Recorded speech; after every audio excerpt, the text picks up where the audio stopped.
I'm talking about access to and trust in science and technology information. But I want us to just think back in 1984. I was doing first year at university at the University of Witwatersrand in Mabatho. At that time, in 1984, if you were a university student and you had curious questions about maths or science, perhaps stars in the sky, perhaps anything else about your environment, you'd have to go to the library and flip through an encyclopedia to get your answers.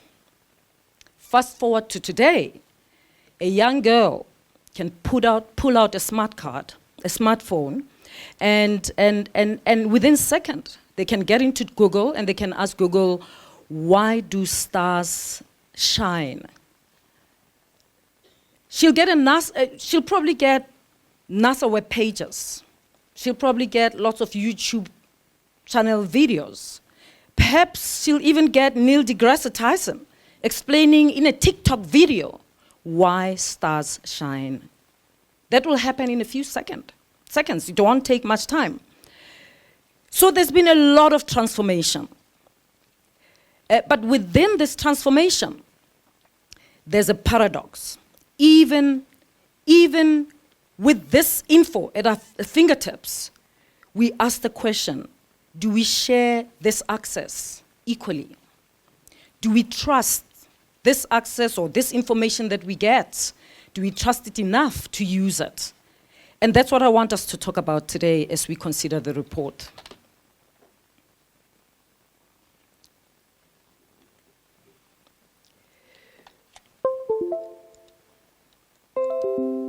And the big question is, with accessibility, do we have access? That will be the big question. We have a lot of access, but with accessibility, do we have access? Let's consider the transformation. We'll consider accessibility. Is it equals to access? And does access means trust? So we'll consider those two things. So when we talk about access, we don't only talk about just having the telephone, the smart card. When we talk about access to and trust in science and technology, we must talk about who's accessing the information, how are they accessing it, why, and to what effect. We must also ask, perhaps most urgently, who is still excluded, who is losing trust, and what are we doing about it? I think those are questions, Yancy, that government needs to ask, and perhaps that's why we're having this conference.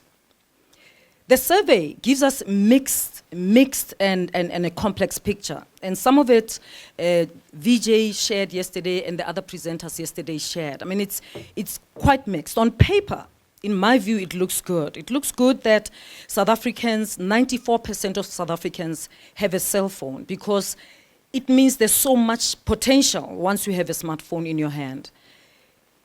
And 76% have some access to the internet. With that, you have a powerful tool, a moving library with you, access to information that you don't have to, or often you don't have to pay for. So these numbers, just these two numbers of who's got a phone and who's got access to the internet, give me a lot of hope, and says there's a lot of people with potential of having power or access to science and technology information. So it's a good achievement if you think about it. I mean, the survey doesn't go to tell us what was perhaps in 1974, but this is huge progress. But of course, we can say yes and no in terms of the progress, because we want to ask who's actually online. Only 61% of people have smartphones, 27% have computers, and 21% have home internet. And those are the people who have online. So yes, the infrastructure exists, but it is not evenly distributed. A quarter of South Africans do not use the internet in their daily lives. On the other extreme, though, 15% of the people live online, 8 hours a day online. And I have to say, I'm 58. In 594 days, I'll be 60.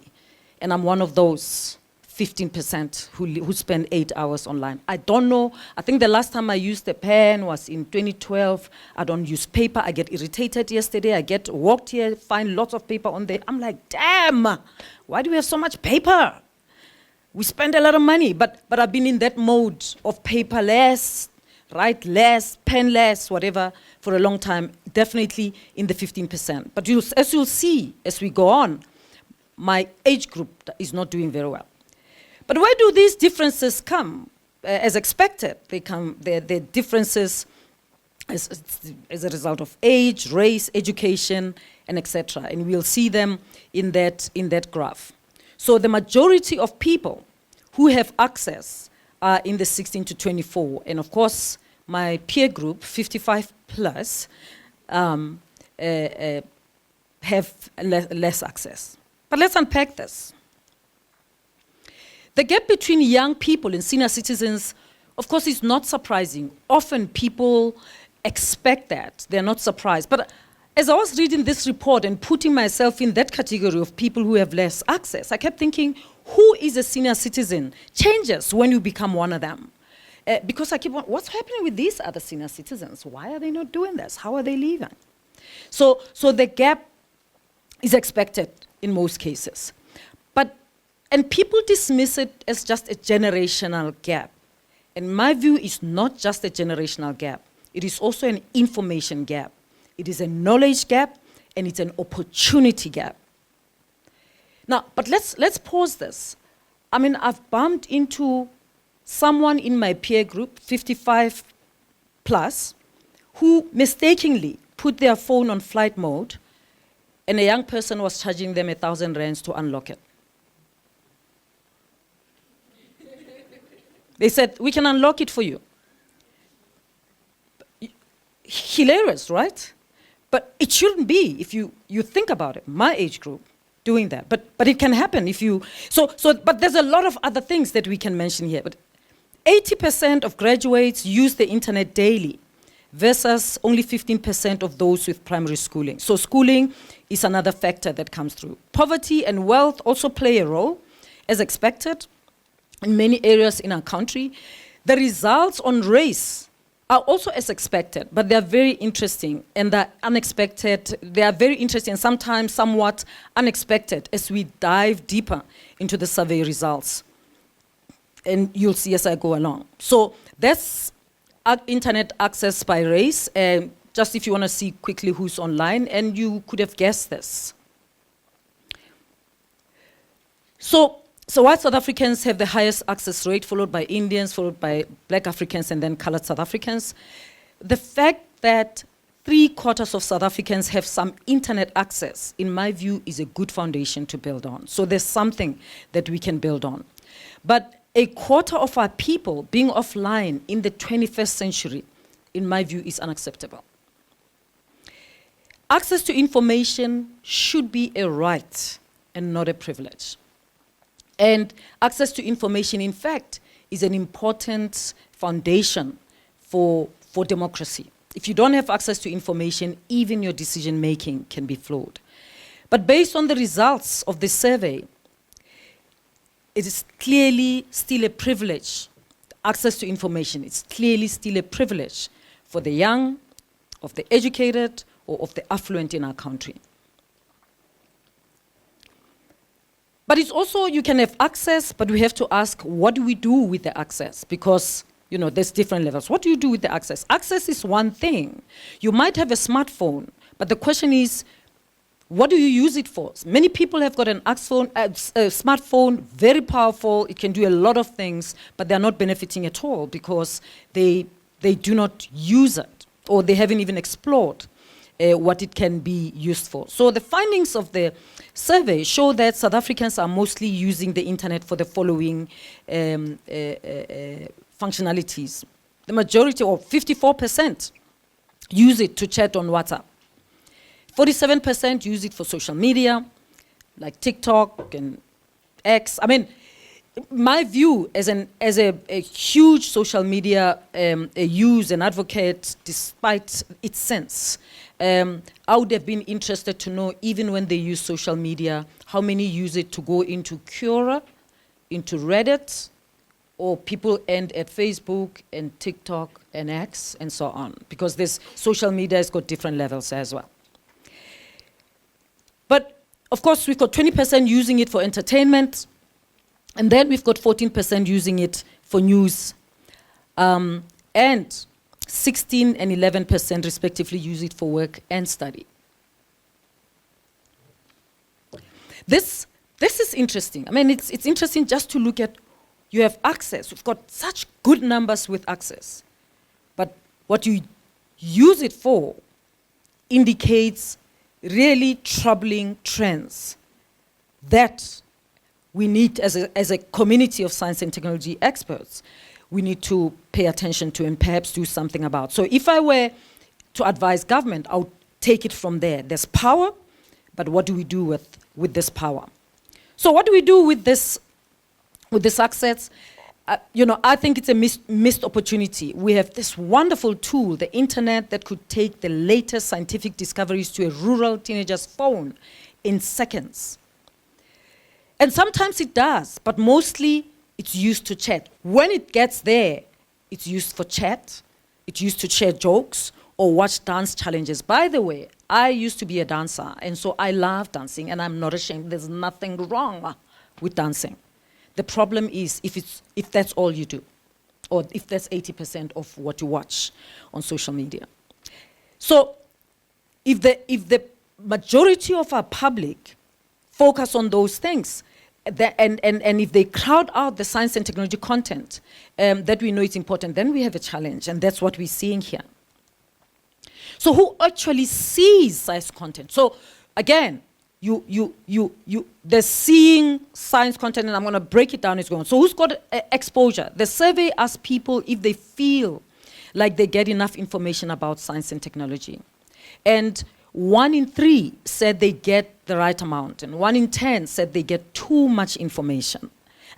And I'm thinking, even to think it's too much information, there's something there that we need to dig into.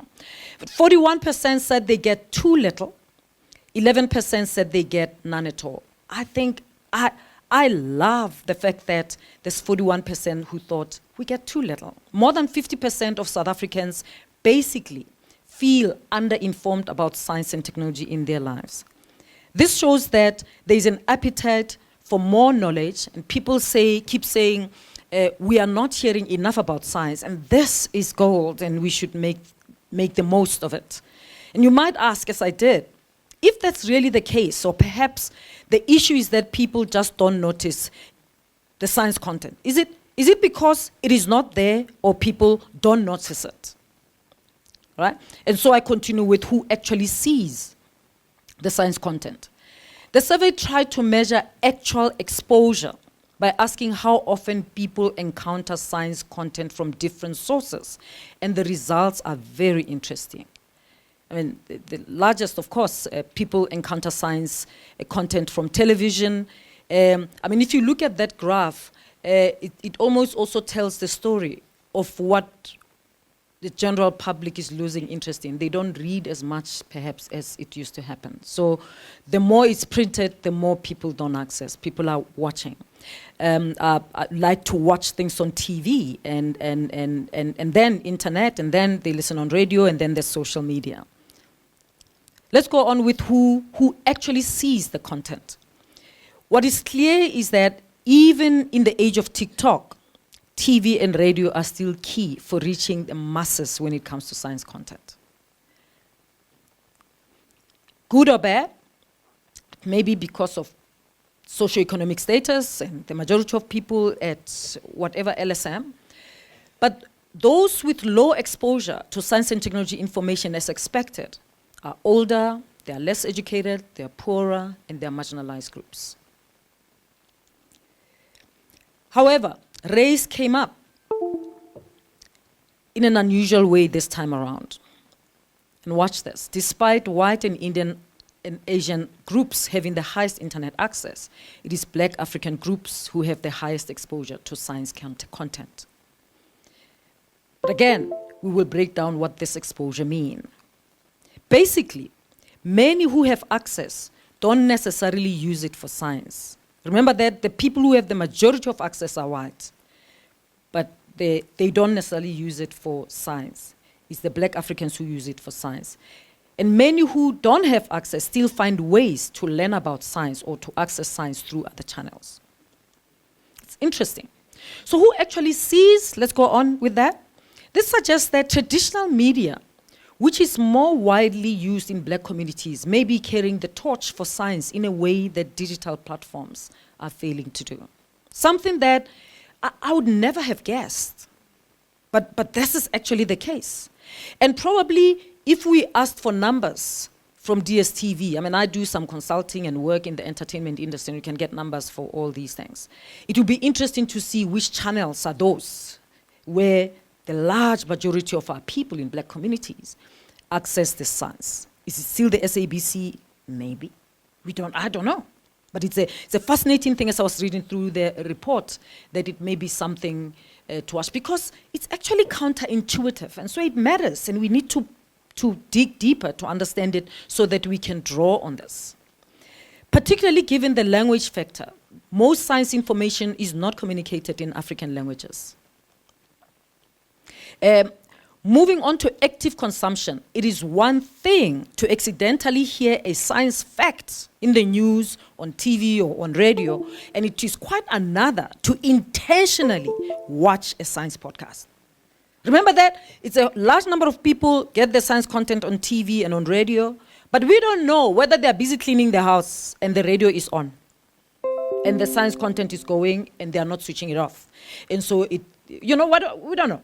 But it's an interesting thing to do this. And so it's important that we go further and say who actively seeks science content, who actively seeks it, who's reading, watching, listening to, or searching for science and tech content on purpose, and it's not just bumping into them.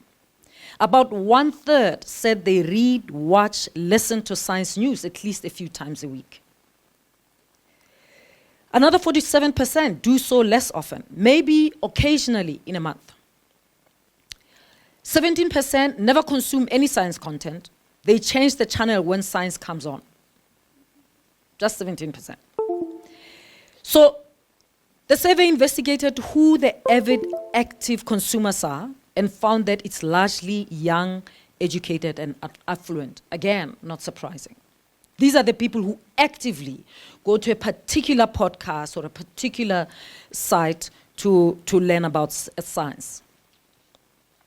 And probably, even if you looked at the TikTok numbers, you'll see particular scientists who are followed more, and their videos are, and it's people who actively go to them. But even when people go there intentionally or actively, it's important to ask, when you get there, who trusts what they hear, what they read, and what they see? And perhaps you're thinking, okay, we get it. Some people have lots of information access or consumption, and some have little, so what? This is the world. And maybe you're thinking, well, why does it matter that Mariki down in Winterfell Township doesn't read science articles? As long as Sipho in Bishop's Court is reading them, we should be fine with it. Maybe. Some people might say so. Well, it matters because an informed society benefits everyone. If only a minority are informed and engaged, then they make all the decisions, they reap more benefits, and inequalities continue or get worse. So we actually should worry if Mariki doesn't read the science articles, and it's only Sipho who reads them. Also, science information is important for changing lives. It's important for changing lifestyles, and it's important for changing the world. And so it does matter. Access and trust or lack thereof can literally be life and death, and we know that from COVID. For many people, they got more information about COVID-19 because of their access and their trust in what they were getting. let's continue with who trusts what they hear, read, or see. What we found interesting is that trust depends on who's giving you the information. I emphasized this yesterday. I mean, it's nice to have influencers telling our children about science. But actually it doesn't make sense. The first point, the first reason why I believe you because I know I have a sense of what you know and where you got to. So then I believe you. So influencers will not carry. So people start with who's giving the information. And VJ yesterday gave a very interesting example or comparison with sports and said, sports doing better than science. It's because the presenters are passionate, they are knowledgeable, they whatever. But it's because people know if Robert Marawa says it, I can trust it. They trust Robert, whether SABC fired him from or Super Sports fired him or whatever, Robert goes onto a podcast, we want to listen to Robert. We are all interested in Robert Marawa's opinion about the furore with the 3 points that Nigeria wants South African Bafana to be deducted from the South African Bafana qualifier for the World Cup. We're interested in what Robert says, not in what some other influencer who does other things, knows nothing about soccer. But the same way with science. We would be interested in someone who we know. They're a scientist. And we like them, we believe them. But anyway, it's interesting when you look at the graph, because people trust more information that they get from TV, radio, and then it goes down, the chat apps. Even though the chat apps have got masses using the internet for them, people don't trust them. And of course, the survey analysts have noted this is encouraging that the public is discerning about online sources, given how much misinformation circulates. So it's good that people, even though people use that chat, there's much more misinformation coming through the chat apps than through TV. And if you think about it, through TV, there's control. In fact, we can write to the BCC, whatever, SA, to complain if they perpetuate anything that not even we, I don't even have to recruit you. I can write myself to the BCC SA and say, you published this information on this television, it was published on this television or on this radio station, it's flawed or it's misleading in this way or that way, and whatever. But on the chats and on social media, it's not easy. With the budget recently, a debate came up with the issue of 1 percentage point or 1%. And I went onto Twitter to explain, and I wrote it down and I put it. You have no idea how many people said you are a fake maths professor. Simply because people don't understand the difference. And I'm trying to explain the difference between a percentage point and a percentage and what it means and so on and so forth. But if it's on, and unfortunately, some of the television stations, the presenters had made the mistake, and radio presenters, they were saying percentage rather than percentage point. And because people trust them, they thought, I'm fake. Okay, but I, as a member of the public, I have the right to write to them and say, just dump these analysts of yours who are still talking about percentage when it's percentage point, and there's a difference. So the fact that people don't trust chat apps means that people are not just swallowing whatever they get online. Many know to take it with a pinch of salt, and that's good. However, it also means that if we want to use social media to spread accurate science information, we have a trust deficit to overcome. And so if the community or the government is going to do it, it has to go through trusted resources. And that trust grows, by the way, as time goes on. People can say fake, the other people come in and say, you are lying, professor is right. And the debate goes on. But we need strategies to mark science information that is reliable, to mark it clearly. For example, using verification badges, trusted scientists or whatever. Usually social media has got badges so that you can verify that I can trust this. And perhaps we need to start thinking about having badges that signal whether this is science information to trust. Trust in government sources came out very low. Only 38% of the people trust science information from national government. And this is dangerous. We need strategies to restore public trust in public institutions. It is not good to be where we are right now. But interestingly, those who use the internet heavily on average showed slightly lower trust in scientists and in government science-based decisions. Very interesting. And why would being online a lot correlate with less trust in scientists and authorities? Just think about it. Why is it that the fact that you're online, then the likelihood that your trust will be less, trust in scientists and governments and authorities will be low? But it actually makes sense because the internet is full of conflicting information. And so if you are scrolling without any filter or without any scrutiny, ethical or scientific scrutiny, you might come across a lot of content that plants doubt.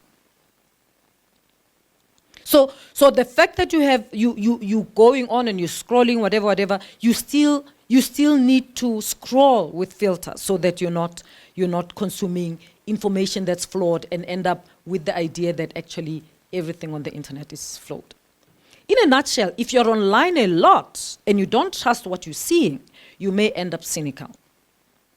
And if you're online a lot and you do trust credible sources, you end up more informed and more positive because you can discern as well what's credible, what's not. You end up overruling certain YouTube channels. This one is useless.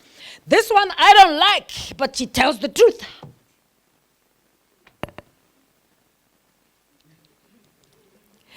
But merely browsing through the internet won't get you informed unless you browse smartly.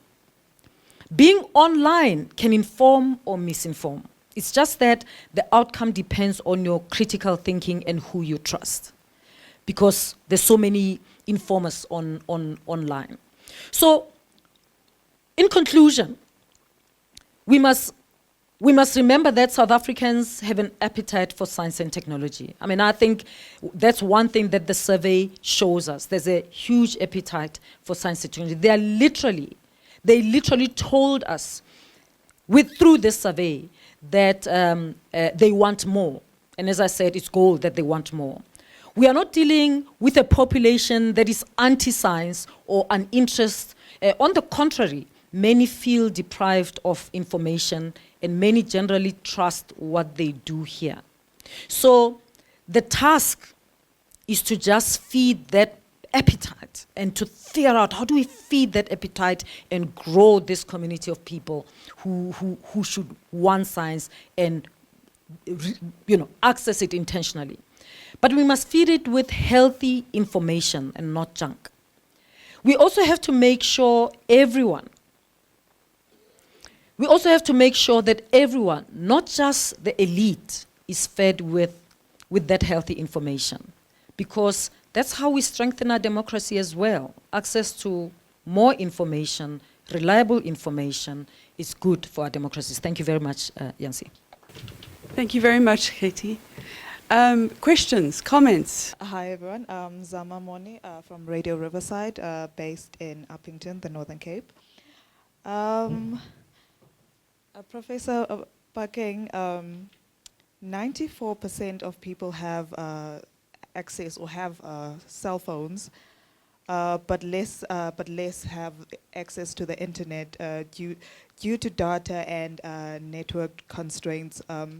What do you think could be the possible solution for this?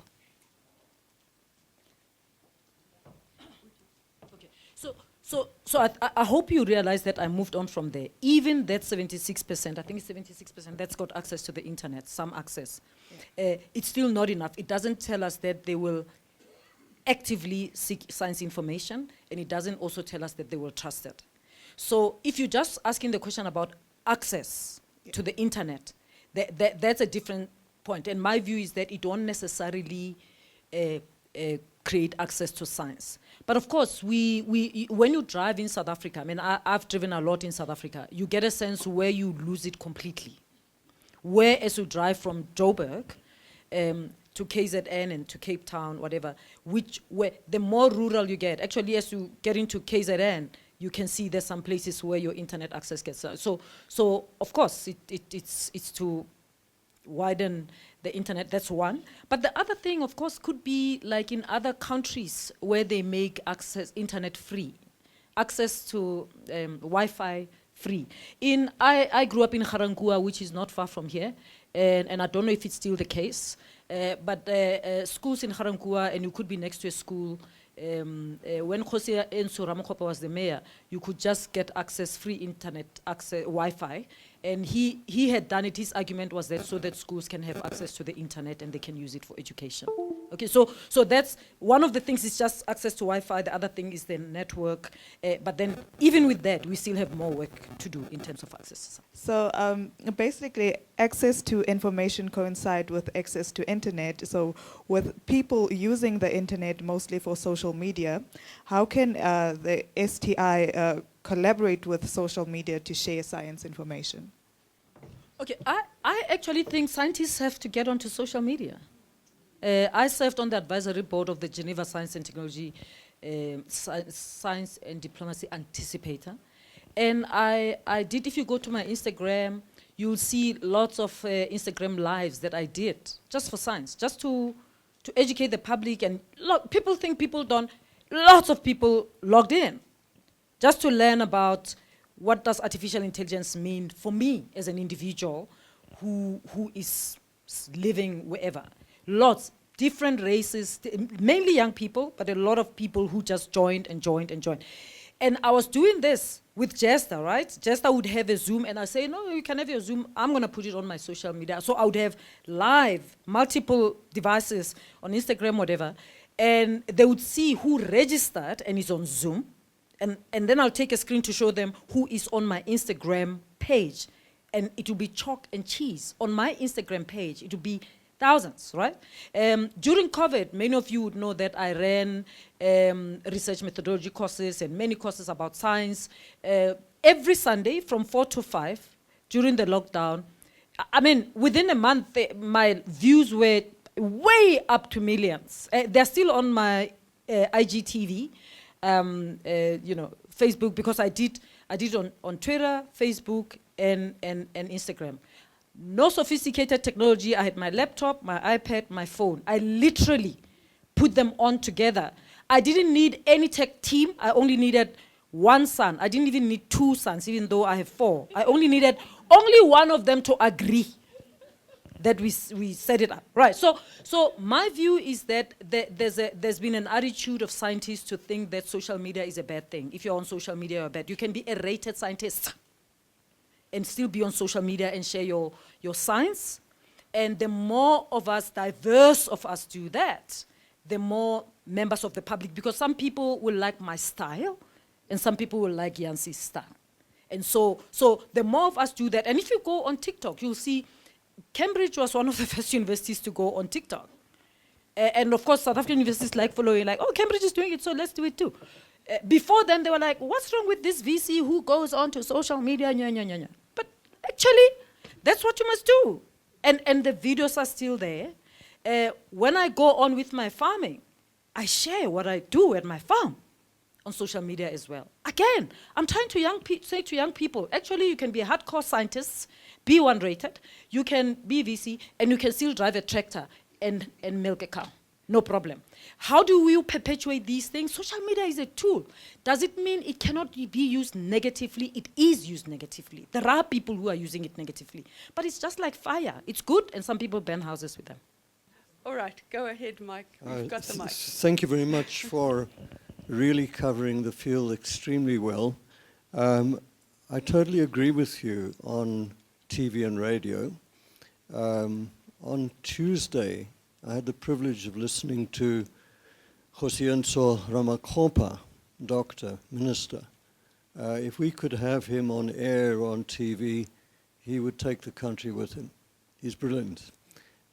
He was very interesting also in extending, this was the 60th anniversary of the Safari experimental reactor. He was interesting in extending recognition to the scientific work pre-1994. I wonder what he would say about separate development, apartheid, and the different languages, because we have that. We have radio stations in all the different languages. It's a great asset. I predominantly listen to Cape Talk and 702, and the call-ins, the talk-ins, have a lot of science in them, which is handled very intelligently. So there's a plus. Lastly, in the late 90s, with the Handspring Puppet Trust, we designed and flighted a science popularization for schools called Spider's Place, which ran for 10 episodes and was then shut down, I suspect, for financial reasons. And that's the killer. If there's no money, if it can't be monetized, the TV stations shy away. So we have to try to push forward science as a public good, science awareness as a public good. If it's not done, we are not going to succeed. Thank you very much. Okay, thank you, VC. Please don't stop me from calling you VC. I'm going to speak on behalf of academics. I've got 30 years of teaching at university. Former Deputy Vice Chancellor of Agriculture, Engineering and Science at UKZN, and now Executive Dean, Witwatersrand University. My name is Albert Modi. The challenge that we face is effective teaching in the context of Education 4, Education 5. High failure rate of undergraduate students at universities, in my view, is associated with the fact that we're moving too slow in terms of making them interested in the curriculum. I was listening this morning to a young man from the University of Pretoria. I had to capture, I'm going to contact him. He's teaching geology, and he was talking about the value of technology in teaching from University of Pretoria. What is your suggestion to us, those of us who are in management at universities, to influence the change of curriculum to make young people interested and learn quicker and more reasonable at a global standard? Thank you. That's such an important question, but I think, Yancy, this needs, I mean, I'm going to make a controversial statement. It's nice not to have an institutional employment, to be a freelancer, a hustler. I actually think universities are losing relevance precisely because of what you're saying. It's not just because the students are not interested. It's also because we are not, and it's not throughout universities. In each university, you'll find pockets of excellence. In every university, there'll be a department or a group or whatever that's doing things like, different and moving on. It's a lot of work to come up with a new PQM, so people will just go on with what they're doing, right? But I think universities are losing relevance as I also see what corporate is doing. Ideally, universities should be leading and the world of business or outside follow us. Now, you have corporates that used to fund universities to do the big, not all of them, okay, who do the work themselves. Many of them have innovation centers. And the innovation centers historically would have been in the university and they would fund and then, but we are just too slow, and so on and so forth. So should we be having a Microsoft Innovation Center that solves 40-year-old mathematics problem, and mathematics academics are running to them and say, please give us a solution? In my view, that's the tail wagging the dog. It should be the other way around. So it's what you are saying, but it's also what, and it's going to be tough. I think universities have to rethink how they do their business because the pace of technology advancement and science growth, science development is so fast. It's so fast that the issue that you'll recalculate every 5 years, oh please, it's not going to work, right? So you need other things. But it's not only that. I mean, universities are producing journalists who are irrelevant. If I sit in a room, I mean, I was doing a workshop with a group of journalists, they're publishing going out, and they say, we are journalists. And I say, which journalists? Everybody's a journalist today. And you can say your journalism is this or that or that. I think it's Michael said earlier, if you don't have the numbers, then you can't attract advertisement. If you can't attract advertisement, you can't make money, and therefore you are going to close, and that's why many of them are closing. Are we going that way with universities? I don't know. I think universities serve a different purpose today rather than just providing information. There are many students at university who are there, they want the badge, but they know that if they want today's knowledge, they should get it anyway, and they can get it at the German University of Digital Science for them on the micro-credentials whilst they're doing your course. By the way, I've got children. They registered with the South African university, and then they register with another university in Europe online. That's like, and you know, this is what it is. Will it become that way? Again, it's a class thing. Who can do that and who can't? So I think it's a big challenge. Morning, Prof. My name is Prince Malaga from Power News. You've talked about the role of how content creators actually tend to feed us with misinformation and disinformation in regards to science. But I wanted to ask, don't you think these new content creators or the emergence of content creators on social media actually plays or could play a significant role in informing the public about scientific knowledge?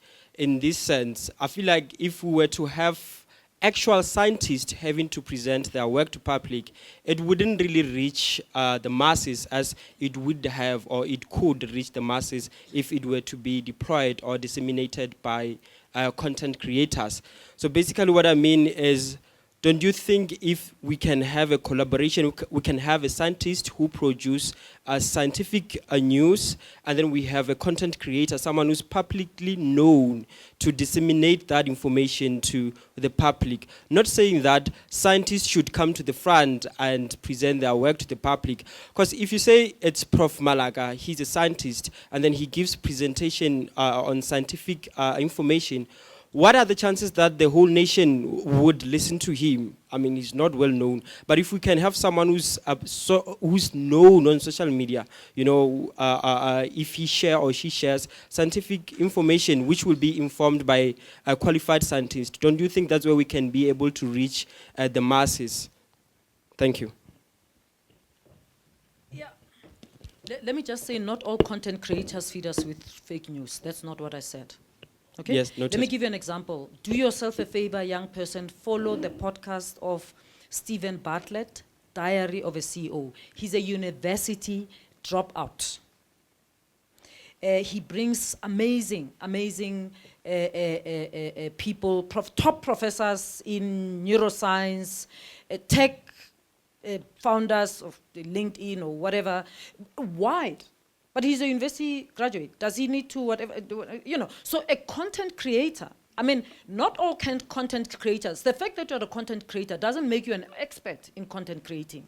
Actually, my following is better than yours, period. People who follow content on social media want to learn, they want to be entertained, they want information that's important. Why do people follow the boring me? I wasn't born a content creator. For goodness sake, I'm a PhD holder and a B1 rated scientist. I'm not. So if you only looked at the CV, I'll be a boring scientist, a boring academic, and you say not content creator. But what I'm saying is that some among us as scientists can still be excellent content creators, and we should actually encourage it, because there are people who are brilliant communicators, some skills, you know, people have and they can do that. So collaboration, yes. If you're a young person, you want to, and you see a scientist that you can collaborate with and start a podcast or do short videos of science, go for it. Go for it. Because that's what we need, and it can grow astronomically. But do yourself a favor and check out. I mean, you also know Mr. Beast. I mean, I follow Mr. Beast. My age group doesn't know who Mr. Beast is, but neither do some 25-year-olds. But I'm a Mr. Beast fan. Mr. Beast, I don't even think Mr. Beast, I don't know, having read his story, listen, I don't think he's got matric. But Mr. Beast, of course, you're right. He can help us drive science content in a fun way, in an amazing way, right? So these things are not mutually exclusive. A content creator can be anyone who's a professor, a president of a country, or dropout, university dropout, or someone who doesn't even have matric. You don't have to produce a certificate. You just do it, and you do it well, and people follow.